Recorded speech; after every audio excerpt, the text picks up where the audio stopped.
Баршаңызға сәлем, есімім Мұлдан Нұргелді қызы. Бүгін сіздерге лактостаз кезіндегі келіншектердің жіберетін үш қателігі жайлы айтқым келіп отыр.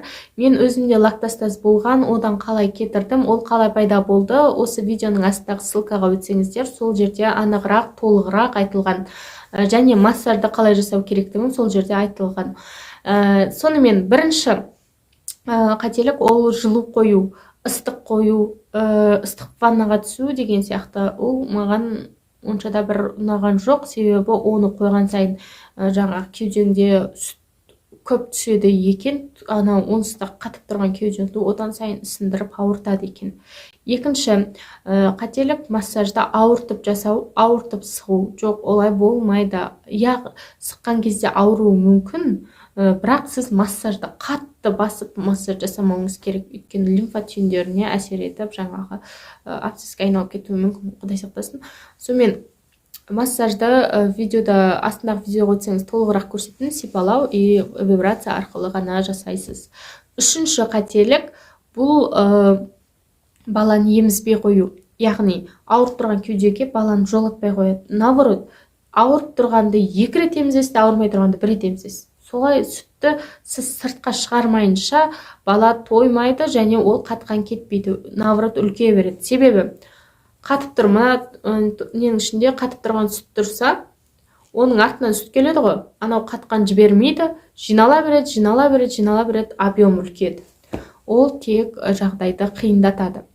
Сонымен үшеуі кетті ғой. Енді мен төртіншісін айтқым келіп отыр, бірақ бұл менің ойым.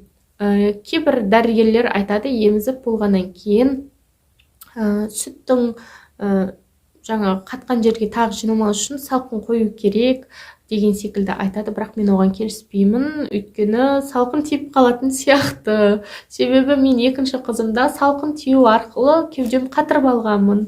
Сондықтан мен оған келіспеймін, бірақ врачтардың айтқаны енді оларда білім бар деген сияқты, білмеймін. Сонымен 3 қателік кетті ғой. Енді массаж жасау керектігін астынан білесіздер, сосын қатты жаңағы сығудың да қажеті жоқ, яғни қатты сығу дегенде ауыртып сығудың. Өйткені ауыртып, көгертіп сыққан қыздарды көрдім да, роддомда жатқан кезде, прям көгертіп, прям онсыз да құтылуға болады. Өйткені менің кеудем мына жерге дейін прям қатқан, көгертусіз ақ, Құдай сақтасын, құтылдық. Сосын жаңағы лактостаз кезінде емізген кезде дұрыс емізе білу қажет. Оны да астыңғы видеодан көресіздер. Сіздерге пайдалы болды деген ойдамын. Бастысы паника жасамаңыздар, кетеді. Уақытылы, жиі, сауып, емізіп, массажын жасап отсаңыз құтыласыздар. Егер 1-2 жерінде ғана комок қатып жүрген болатын болса, жарты күнде кетіп қалуы мүмкін, 1 күнде. Егер қатты қатып қалған болса, 3-4 күнде кетуі мүмкін. Оған бола, енді ол прям кеудең ауырғанда температура беруі мүмкін, бірақ одан қатты қорықпаңыздар. Жаңағы жаропонижающий парацетамол болсын, ішіп алыңыздар да, массажды жалғастырыңыздар. Сау болыңыздар, ауырмаңыздар.